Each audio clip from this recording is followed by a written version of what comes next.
आज हम लोग यूनिट्स एंड डायमेंशंस के बारे में पढ़ने वाले हैं। तो सबसे पहले ये जानने की कोशिश करते हैं कि यूनिट्स होता क्या है। सपोज कीजिए बाजार में जब आप कुछ खरीदने के लिए जाते हैं तो दुकानदार से क्या बोलते हैं। सपोज कीजिए कि आप बाजार में सेब खरीदने के लिए जाते हैं, तो सेब खरीदने के लिए जाते हैं तो दुकान वाले से क्या बोलते हैं कि भैया, तो जब आप सेब खरीदने के लिए जाते हैं तो दुकान वाले से क्या बोलते हैं कि 1 किलो सेब दे दीजिए, या एक दो जो भी बोलते हैं उन्हें किलो में बोलते हैं। तो ये किलोग्राम जो है वो क्या है, सेब का जो मास है उसका यूनिट हो गया। इसी तरह से आप दूध लेने जाते हैं तो भाई 1 किलो दूध ना बोल करके नॉर्मली उसे आप 1 लीटर दूध बोलते हैं, 2 लीटर दूध बोलते हैं। तो लीटर हो गया यहाँ पे दूध का वॉल्यूम जो है, वॉल्यूम, ठीक है, उसका यूनिट हो गया। तो यूनिट रहने से एक सुविधा हो जाती है कि उसका जो मेजरमेंट है कि कितना, तो यूनिट यूनिट में बताना पड़ता है। कितना दूध, तो भैया 1 लीटर दूध। कितना सेब, तो 1 किलो सेब। कितना चावल, 1 किलो चावल। तो ये आपका यूनिट हो जाता है। क्या, किलोग्राम हो गया या लीटर हो गया, ये क्या हो गया, यूनिट हो गया। किसका यूनिट हो गया, लीटर वॉल्यूम का यूनिट हो गया, किलोग्राम मास का यूनिट हो गया। तो यूनिट ये चीज़ें हैं जिस जो मेज़र करते हैं, तो उससे एसोसिएटेड एक इम्पॉर्टेंट पैरामीटर है, वो यूनिट है आपका। तो सबसे पहले यूनिट की ज़रूरत पड़ती क्यों है, ये भी एक क्वेश्चन आता है कि यूनिट की ज़रूरत आखिर क्यों पड़ती है। यूनिट इसलिए ज़रूरत है कि जो हम लोग कम्युनिकेशन करते हैं, किसी से कोई सामान लेते हैं, खरीदते हैं या बेचते हैं, तो उसमें हमें यूनिट की ज़रूरत पड़ती है। उसमें हमें यूनिट की ज़रूरत पड़ती है। तो भाई साहब, यूनिट की ज़रूरत क्यों पड़ती है, यूनिट ना होने से क्या प्रॉब्लम होगा। नहीं होने से ये होगा कि कुछ तो यूनिट होना पड़ेगा। जैसे जिस समय यूनिट नहीं होता होगा उस समय कैसे लोग कन्वर्सेशन या किसी भी सामान का लेन देन करते होंगे। तो उस समय करते होंगे, यूनिट उनका हाथ ही होता होगा। भाई एक हाथ दे दीजिए, 2 हाथ दे दीजिए, इस तरह से करके हाथ में, इस तरह से करके इसमें दे दीजिए। तो ये आपका एक हाथ जो हो गया वही एक यूनिट हो गया, ठीक है। इसी तरह से फुल ऑफ पाम, ये इस तरह से भर करके दे दिया, एक यूनिट हो गया, ठीक है। जब मीटर्स नहीं होता था तो स्टेप्स होते थे। दूर रास्ते मैंने डिस्टेंस मेजर करने के लिए जब मीटर नहीं हुआ करता था तो स्टेप्स होते थे कि आदमी चलकर कितने स्टेप जाएगा, तो एक यूनिट कितने स्टेप चलना है। यहाँ से एक्स से वाई कोई अगर डिस्टेंस जाना है तो कितने स्टेप चलना है, तो भाई इतने स्टेप चलना है। तो लेकिन स्टेप फिर क्या होता था, किसी एक आदमी का स्टेप और दूसरे आदमी के स्टेप में अंतर हो जाता है, ठीक है। जो चल करके 1 पैर, 2 पैर, 3 पैर, 4 पैर, 5 पैर इस तरह से चलते हैं जब हम, तो सबका अलग अलग स्टेप्स हो सकता है, सबका अलग अलग स्टेप हो सकता है।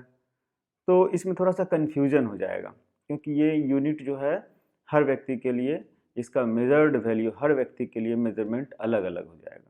तो इस कन्फ्यूज़न को दूर करना बहुत ज़रूरी है। तो ये समझ में आ गया कि यूनिट क्या होता है, उसका ज़रूरत क्या है। यूनिट 2 टाइप के होते हैं, फंडामेंटल यूनिट और डिराइव्ड यूनिट, ठीक है। तो एक एक करके देखते हैं। फंडामेंटल यूनिट क्या होता है। फंडामेंटल, जो कि नाम से ही क्लियर है कि फंडामेंटल का मतलब होता है कि बेसिक। तो वो एक बेसिक यूनिट है जो हम डिफाइंड करते हैं, ये किसी और चीज़ पर डिपेंड नहीं करते हैं, ठीक है। तो फंडामेंटल यूनिट को हम डिफाइन करते हैं, ये किसी और दूसरे यूनिट पर डिपेंड नहीं करता है, ये बिल्कुल अपने आप में इंडिपेंडेंट होता है। It is independent of any other quantity, defined from very basic. और डिराइव्ड यूनिट्स क्या होता है, देखिए, derived from other fundamental units, ये होते हैं डिराइव्ड यूनिट्स। डिराइव्ड यूनिट्स वो होते हैं जिनको दूसरे फंडामेंटल यूनिट से डिराइव किया होता है। तो फंडामेंटल यूनिट्स की अगर बात करें तो हमारे पास केवल 7 बेसिक फंडामेंटल यूनिट्स होते हैं, 7 फंडामेंटल यूनिट्स ओनली, 7। ठीक है, तो मान लीजिए कि ये फिजिकल क्वांटिटी है और उनके यूनिट्स हम आपको लिख रहे हैं एंड देयर यूनिट्स। तो फिजिकल क्वांटिटी और उनके यूनिट एक टेबल बना करके हम आपको बताते हैं। जैसे कि मान लीजिए ये फिजिकल क्वांटिटी, पहला कॉलम, दूसरा यूनिट और तीसरा सिंबल। ठीक है, तो मास है, मास है, तो मास एक फिजिकल क्वांटिटी है, उसका यूनिट हो जाता है क्या, किलोग्राम। ठीक है, किलोग्राम, और सिंबल हो जाता है केजी। ठीक है, मास उसका यूनिट हो जाता है किलोग्राम और सिंबल हो जाता है केजी। इसी तरह से टाइम क्या है, फिजिकल क्वांटिटी है और इसका यूनिट हो जाता है सेकेंड और सिंबल हो जाता है एस। लेंथ, लेंथ हो जाता है, मीटर है उसका यूनिट और किलोग्राम, सॉरी एम है, लेंथ, लेंथ का मीटर, एम। ठीक है, टेम्परेचर है, टेम्परेचर केल्विन इसका यूनिट होता है और के से डिनोट किया जाता है। फिर क्या है इंपॉर्टेंट चीज, इलेक्ट्रिक करंट। क्या है इलेक्ट्रिक, फिर क्या है इलेक्ट्रिक करंट। इलेक्ट्रिक करंट इसका यूनिट है एम्पियर और सिंबल कैपिटल ए। और इसी तरह से सिक्स्थ है आपका amount of substance. Amount of substance का यूनिट मोल है, स्मॉल एम से डिनोट किया जाता है, जो नॉर्मली केमिस्ट्री में हम लोग देखते हैं। तो भाई अमाउंट ऑफ सब्सटेंस जो है वो आपका मास भी है एक तरह से और मोल भी है, लेकिन मास का यूनिट किलोग्राम है, मास अलग है और मोल अलग है। सबको आप मास में मेजर नहीं कर सकते हैं, इसलिए मोल। इसका अपना सिग्निफिकेंस है, केमिस्ट्री में पढ़ेंगे। सिंबल MOL होता है। और लास्ट है सेवेंथ, ल्यूमिनस इंटेंसिटी। ये क्या होता है, ये लाइट की जो ब्राइटनेस है, ल्यूमिनोसिटी जिसे कहते हैं, जो ब्राइटनेस है, ये आप पढ़ेंगे एक्सपेरिमेंटल्स में। लाइट की जो ब्राइटनेस है कि कितना लाइट मिल रहा है आपको किसी बल्ब से, जो जल रही है उसे कितना लाइट मिल रहा है, जो बल्ब जल रहा है इससे, तो ये ल्यूमिनस इंटेंसिटी होता है। और इसका यूनिट जो होता है वो कैंडेला होता है और CD से डिनोट किया जाता है। ठीक है, तो ये आपके फिजिकल क्वांटिटीज हैं, इनको मैं हाईलाइट कर देता हूँ सो दैट कि आप इसे याद कर लीजिए। ठीक है, ये 7 बेसिक फंडामेंटल फिजिकल क्वांटिटीज हैं और उनके कॉरस्पॉन्डिंग यूनिट्स और सिंबल्स हैं। अब आते हैं डिराइव्ड क्वांटिटी में। तो derived from other fundamental units, ये मैंने कहा है। तो जैसे स्पीड है, तो स्पीड का मतलब कि फॉर्मूला क्या होता है और यूनिट क्या होता है। यूनिट होता है मीटर पर सेकेंड। स्पीड है, बाद में पढ़ेंगे काइनेमेटिक्स में स्पीड क्या होता है। तो मीटर पर सेकेंड, तो मीटर पर सेकेंड में ध्यान दीजिए, मीटर और सेकेंड ये दोनों ही फिजिकल क्वांटिटी हैं। मीटर और सेकेंड दोनों, सॉरी, मीटर और सेकेंड दोनों फंडामेंटल फिजिकल क्वांटिटीज हैं, फंडामेंटल यूनिट्स हैं। मीटर लेंथ का फंडामेंटल यूनिट है और सेकेंड टाइम का फंडामेंटल यूनिट, लेकिन स्पीड का यूनिट क्या है, मीटर पर सेकेंड। तो इसे हम लोग डिराइव्ड यूनिट कहेंगे क्योंकि ये मीटर और सेकेंड दो फंडामेंटल क्वांटिटीज का कॉम्बिनेशन है। राइट, टॉर्क है, टॉर्क होता है न्यूटन मीटर। तो आप इसमें ये कह सकते हैं कि भाई साहब न्यूटन तो खुद ही डिराइव्ड क्वांटिटी है, तो ये तो डिराइव्ड क्वांटिटी का कॉम्बिनेशन हुआ, न्यूटन और मीटर फंडामेंटल है, तो डिराइव नहीं, तो ठीक है, न्यूटन मीटर में न्यूटन को आप और भी ब्रेक कर सकते हैं। न्यूटन तो फोर्स का यूनिट है जिसको आप फंडामेंटल यूनिट्स में लिख सकते हैं। ठीक है, तो न्यूटन को भी फंडामेंटल यूनिट्स में लिखा जा सकता है। तो वो हो जाएगा आपका किलोग्राम मीटर पर सेकेंड स्क्वायर। ठीक है, किलोग्राम मीटर पर सेकेंड स्क्वायर न्यूटन का हो जाएगा। तो फिर उससे मीटर का मल्टीप्लाई करके जो आ जाएगा वो आपका टॉर्क का फंडामेंटल यूनिट्स हो जाएगा in term of fundamental unit. अभी ये क्या है, ये नॉर्मल तरीका होता है लिखने का कि फोर्स इंटू डिस्टेंस होता है, इसलिए इसको न्यूटन मीटर लिखा जाता है। तो ये क्लियर हो गया कि फंडामेंटल यूनिट्स और डिराइव्ड यूनिट्स जो होते हैं क्या होते हैं, कितने फंडामेंटल यूनिट्स होते हैं, 7 फंडामेंटल यूनिट्स होते हैं और वो क्या क्या है ये आपको दिख गया।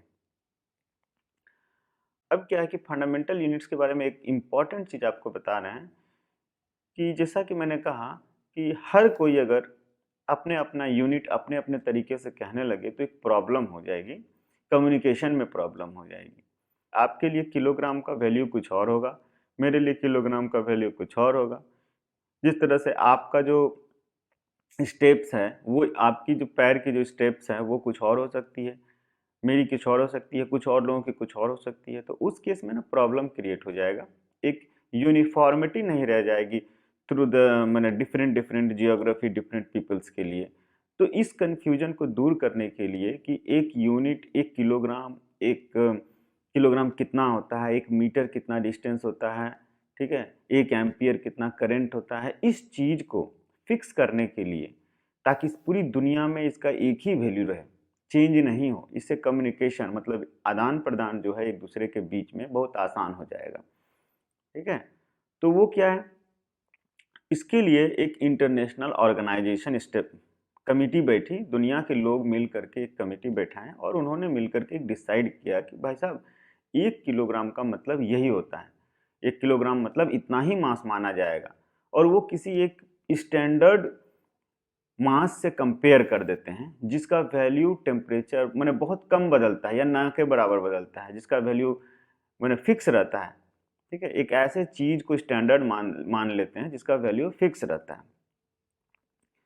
तो एक इंटरनेशनल ऑर्गेनाइजेशन की जरूरत पड़ी, इंटरनेशनल ऑर्गेनाइजेशन एक कमेटी बनी और उन्होंने मिलकर के ये डिसाइड किया कि भाई साहब 1 किलोग्राम का मतलब ये है और पूरी दुनिया में इसे हम लोग एक्सेप्ट करेंगे कि 1 किलोग्राम का मतलब इतना मास होता है, 1 मीटर का मतलब इतना लेंथ होता है, कितना, जो कि किसी एक बेसिक चीज से मेजर करेंगे जो इनवेरिएंट, इनवेरिएंट का मतलब टेम्परेचर, टाइम, इन सब के साथ, प्रेशर, इन सब के साथ बहुत कम चेंज होता है। ठीक है, तो इंटरनेशनल सिस्टम ऑफ यूनिट्स इस ऑर्गेनाइजेशन का नाम था, जो यूनिट्स एंड मेजरमेंट की जो ऑर्गेनाइजेशन बैठी थी, यूनिट्स एंड मेजरमेंट्स को स्टैंडर्डाइज करने के लिए उन्हें कहा गया इंटरनेशनल सिस्टम ऑफ यूनिट्स। इन्हें शॉर्ट में एसआई यूनिट कहा जाता है, SI unit, system of SI unit. उन्होंने सारे बेसिक यूनिट्स को क्या किया, डिफाइन कर दिया। क्लियर है, सारे बेसिक यूनिट्स को डिफाइन कर दिया। हमने अभी तक फिजिकल क्वांटिटी का नाम 2-3 बार ले लिया, चलिए देख भी लेते हैं कि फिजिकल क्वांटिटी क्या होता है। फिजिकल क्वांटिटी होता है जिस भी क्वांटिटी को आप मेजर कर सकते हैं, इसका मतलब जिसका यूनिट होता है वो आपका फिजिकल क्वांटिटी हो जाता है। ठीक है, तो मेजरेबल क्वांटिटीज हो गए फिजिकल क्वांटिटी। तो फिर नॉन फिजिकल क्वांटिटीज क्या है, वो क्वांटिटी जिन्हें आप मेजर नहीं कर सकते हैं। ठीक है, आप मास, टाइम, टेम्परेचर इन सबको मेजर कर सकते हैं, लेकिन क्या बिहेवियर, हैप्पीनेस, जैसे बिहेवियर है, सैडनेस है, हैप्पीनेस है, इन सबको आप मेजर नहीं कर सकते हैं। तो ये नॉन फिजिकल क्वांटिटीज होते हैं। नॉन मेजरेबल क्वांटिटीज को नॉन फिजिकल क्या है, जैसे बिहेवियर, सैडनेस, हैप्पीनेस, ये सब नॉन फिजिकल क्वांटिटी। ठीक है, तो इंटरनेशनल सिस्टम ऑफ यूनिट जो है ऐसा यूनिट्स, उसके अलावा एक यूनिट है CGS system of unit. CGS का मतलब है सी मतलब सेंटीमीटर, जी मतलब ग्राम और एस मतलब सेकेंड। ये क्या है, सेंटीमीटर, ग्राम और सेकेंड। ये बेसिक यूनिट किस किस चीज़ का है, सेंटीमीटर लेंथ का है, ग्राम मास का है और एस सेकेंड का है। तो ये सीजीएस सिस्टम है।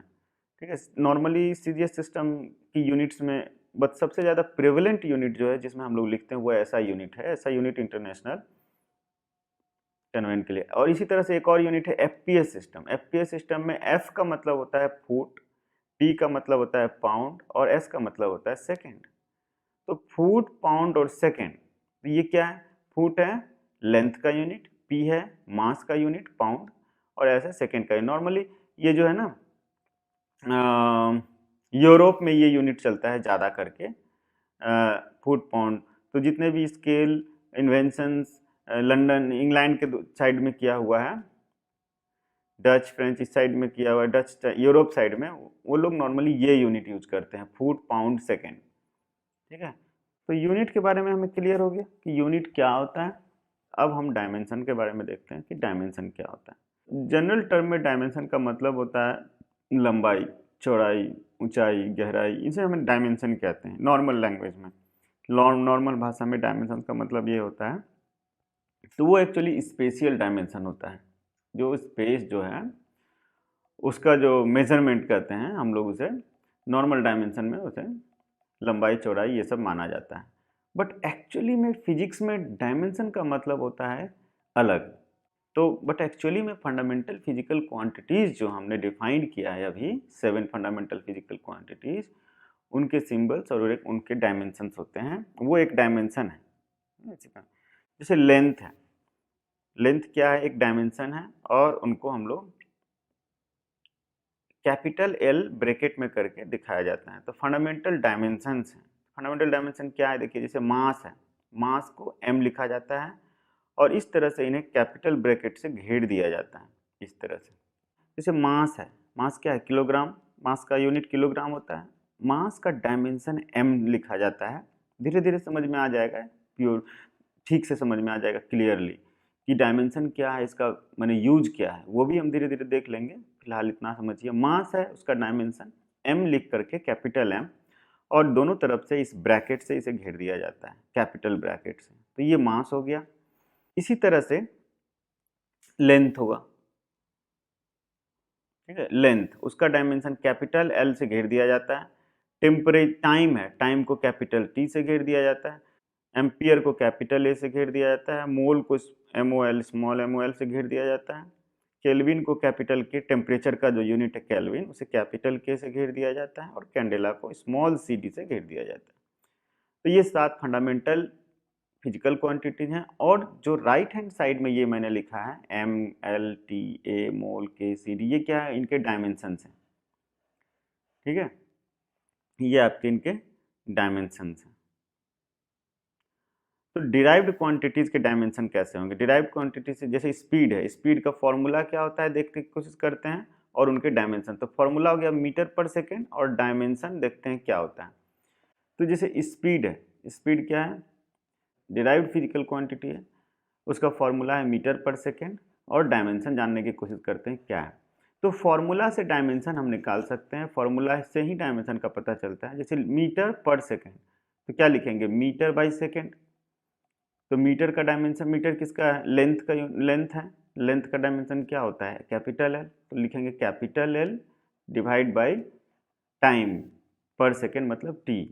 तो कैपिटल एल बाई टी, या उसको लिख सकते हैं, ये देखिए किस तरह से लिखेंगे, capital L T to the power of -1, ठीक है। ये हम लोग लिख सकते हैं कैपिटल एल और T to the power of -1। ये नॉर्मल एक इस तरह से लिखा जाता है डायमेंशन को। तो ये किसका डायमेंशन हो गया, स्पीड का डायमेंशन हो गया। और इसी तरह से, जिस तरह स्पीड का डायमेंशन हो गया L T to the power of -1, पूरे को ब्रैकेट में कर देंगे, ये कैपिटल है, ये डायमेंशन ऑफ स्पीड हो गया। फोर्स जैसे, तो फोर्स का फॉर्मूला क्या होता है, ma, ठीक है, m क्या है, मास, और ये है एक्सेलरेशन। तो आइए देखते हैं इसका डायमेंशन कैसे लिखेंगे। किलोग्राम मीटर पर सेकेंड स्क्वायर इसका फॉर्मूला से बेस्ड यूनिट हो गया, किलोग्राम मीटर पर सेकेंड स्क्वायर इसका यूनिट हो गया। तो इसका डायमेंशन हो जाएगा मास, किलोग्राम के बदले में मास, और मीटर के बदले में एल, और सेकेंड के बदले में टी। तो ML T to the power of -2, इसको ब्रैकेट में घेर देंगे, तो ये क्या कहलाएगा, डायमेंशन फोर्स का कहला गया, ठीक है। यूज ऑफ डायमेंशन, अब डायमेंशन इसी तरह से आप टॉर्क, प्रेशर, कोई भी फिजिकल क्वांटिटी है जिसको मेजर कर सकते हैं आप, उसका डायमेंशन लिख सकते हैं।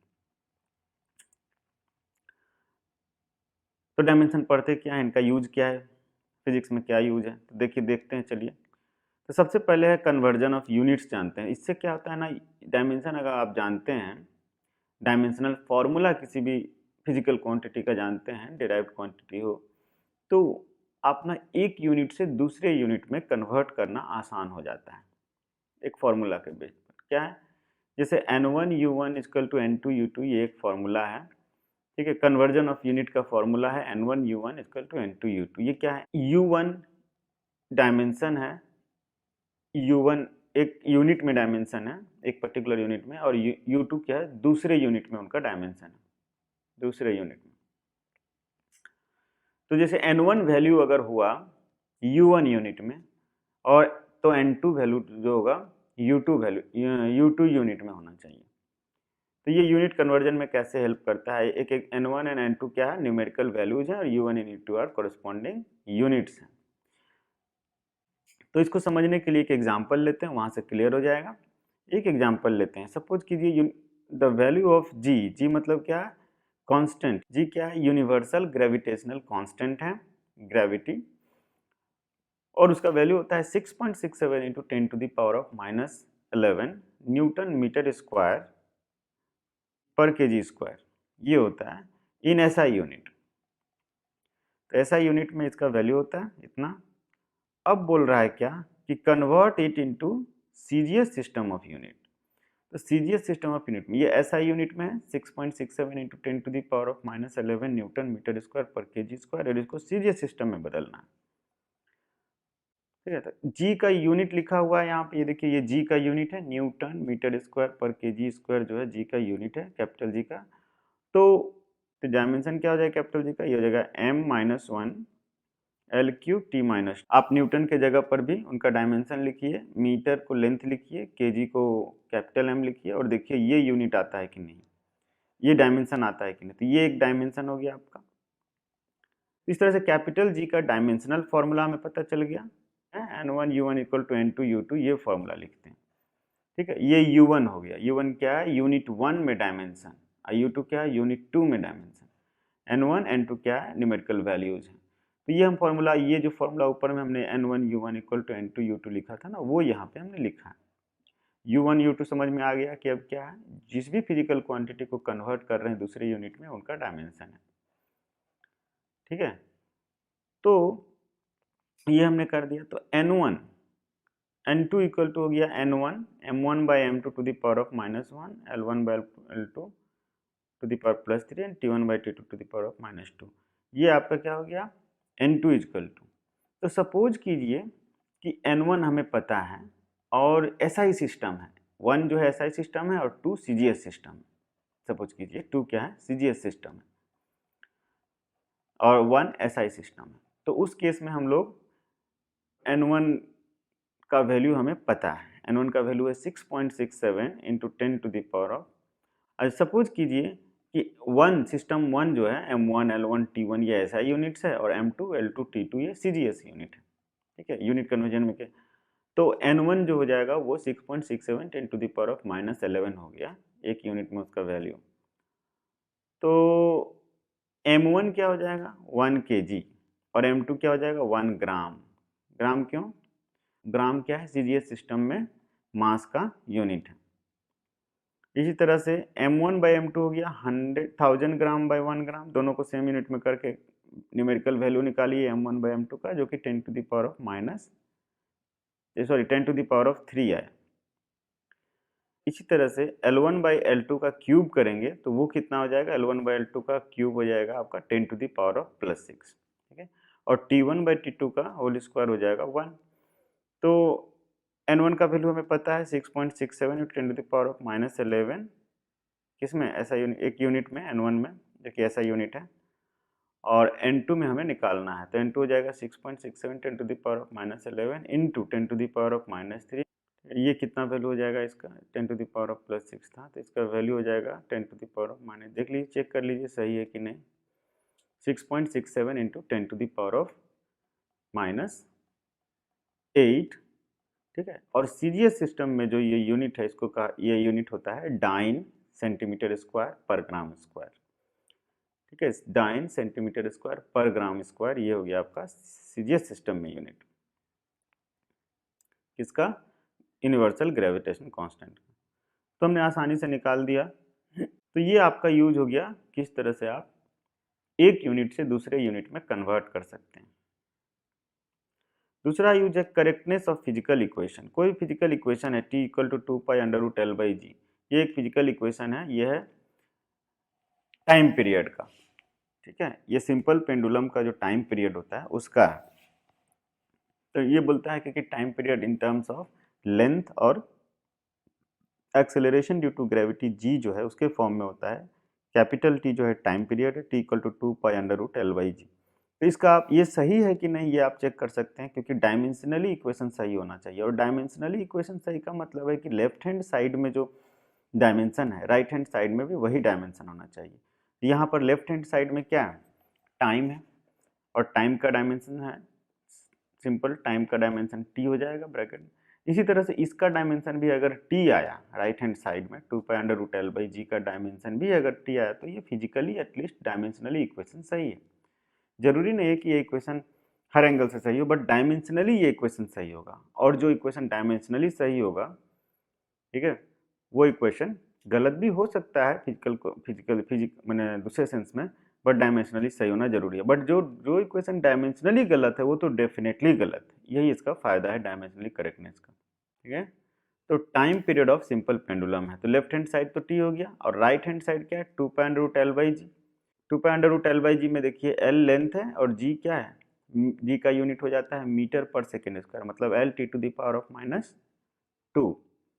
तो ये अगर हम लोग लिखते हैं t⁻⁻² करके, और L t⁻⁻², G के जगह पे L t⁻⁻² लिख करके उसका स्क्वायर रूट मतलब ½ लेते हैं, तो ये आपका हो जाता है t। चेक कीजिए, t² नीचे है, जो ऊपर जाकर t² हो जाएगा, और t² का हाफ लेंगे तो t हो जाएगा।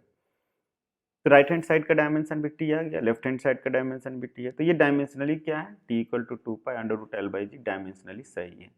2π का डायमेंशन क्या होता है, ये तो हमने L/g का डायमेंशन निकाला। 2π क्या है, कांस्टेंट है, इसका कोई डायमेंशन नहीं होता है, ये कांस्टेंट है, डायमेंशनलेस है 2π। तो इसलिए अब दूसरा हो गया कि एस्टिमेटिंग फिजिकल एक्सप्रेशन। कुछ टाइप के फिजिकल एक्सप्रेशंस होते हैं जो कि प्रोडक्ट के रूप में होते हैं, सम और डिफरेंसेस के फॉर्म में नहीं, बट प्रोडक्ट के फॉर्म में है।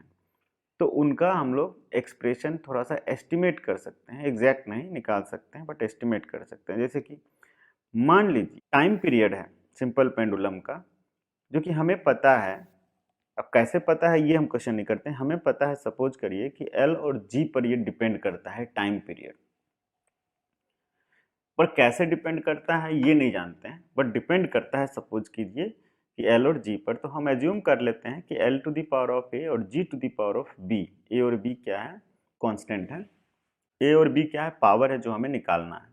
तो टाइम पीरियड जो है लेंथ, जो सिंपल पेंडुलम का लेंथ है, और उस जगह पर जो ग्रेविटेशनल वैल्यू है G, उस पर डिपेंड करता है। तो हमने लिख दिया T proportional to L⁴ G⁴ तो इसको हम लोग लिख सकते हैं T = K L⁴ G⁴ तो लेफ्ट हैंड साइड जो है वो टाइम हो गया, डायमेंशन टाइम, ठीक है। इसको ऐसे लिखते हैं, ऐसे लिखने का मतलब ये है कि तीनों चीज इसमें लिख दी है कि m⁴0, L⁴0 और T⁴1, ठीक है। m⁴0 का मतलब L इसमें है नहीं। तो राइट हैंड साइड का डायमेंशन क्या हो जाएगा, L⁴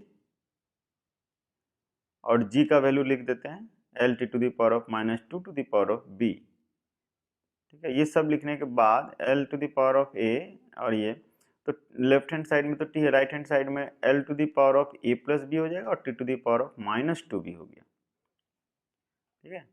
L t का पावर ये हो गया, और मास का पावर तो 0 है, कुछ नहीं है। जैसे टाइम है, तो जो कोएफिशिएंट है यहाँ पर टाइम का पावर 1 है और यहाँ टाइम का पावर -2b है, तो दोनों क्या इक्वल होना चाहिए। तो 1 = -2b हो जाएगा, यहाँ से 1 = -2b हो जाएगा, तो b = -½ हो गया। और इसी तरह से लेफ्ट हैंड साइड में L जो है डायमेंशन, उसका कोई पावर नहीं, 0 डायमेंशन है L, तो राइट हैंड साइड भी 0 होना चाहिए, तो a + b = 0 हो गया।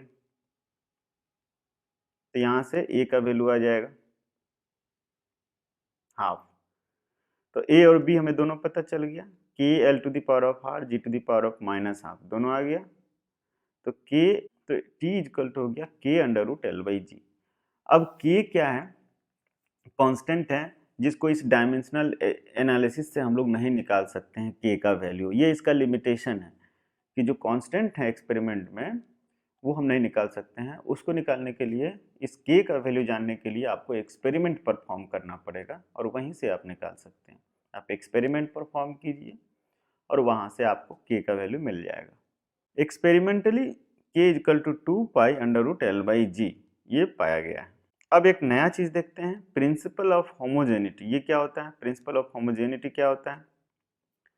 देखिए, एक इक्वेशन लीजिए v = u + at, इसमें t टाइम है, ए एक्सेलरेशन है और वी स्पीड है किसी भी पार्टिकल का, काइनेमेटिक्स में पढ़ेंगे, ये एक्सप्रेशन आता है v equal to u plus a T.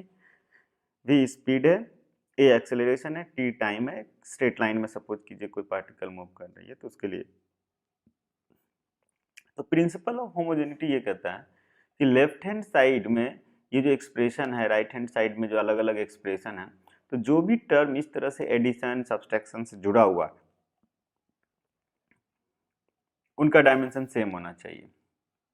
जैसे इसमें 3 टर्म v है, u है और at है, तीनों एक ही डायमेंशन होना चाहिए, u, at और v तीनों। और ये एक्सप्रेशन तब फिजिकली होमोजीनियस कहलाएगा। किस तरह से?